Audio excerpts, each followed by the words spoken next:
ఈ రోజు నా పుట్టినరోజు. నేను పుట్టింది జూన్ 8, 1997.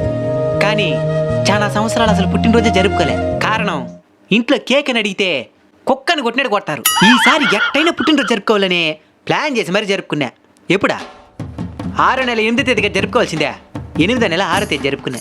ఇంకిట్ట కాదని పగడ్బందీగా ప్లాన్ చేసి కరెక్ట్గా జూన్ 8వ తేదీ పుట్టినరోజు జరుపుకున్నా. ఆ తర్వాత కొన్ని తాళపత్ర గ్రంథాలు బయటపడినాయి. ఏందే, మనం పుట్టినప్పుడు జాతకం రాస్తారు కదా, అది.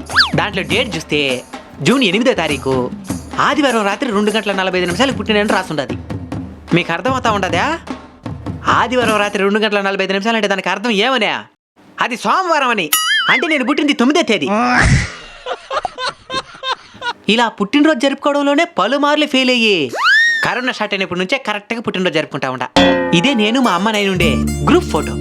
నువ్వెక్కడ నడబాకండి, ఆ కడుపులో ఉండేది మనమే. ఈ ఫోటో తీసి కరెక్ట్గా వారం రోజులు అయిన తర్వాత నేను పుట్టినా. సరే, ఇప్పటిదాకా నా జీవితంలో జరిగిన కామెడీని విన్నారు కదా. ఇప్పుడు నా కష్టాలను చెప్తాను, వినండి. సోషల్ మీడియా ద్వారా నేను చాలా సాధించాను, కానీ అలానే చాలా కోల్పోయాను కూడా. సమయానికి తిండి తినలేను. ముందులా ఫ్రెండ్స్ హ్యాపీగా గడపలేకపోతున్నాను. సమయం ఉండడం లేదు. మిమ్మల్ని నవ్వించడానికి రోజుకొక కంటెంట్ ఆలోచించడం చాలా కష్టం. అందులోనూ ఎలాంటి వల్గారిటీ లేకుండా మెసేజ్ ఓరియంటెడ్గా ఆలోచించడం ఇంకా కష్టం.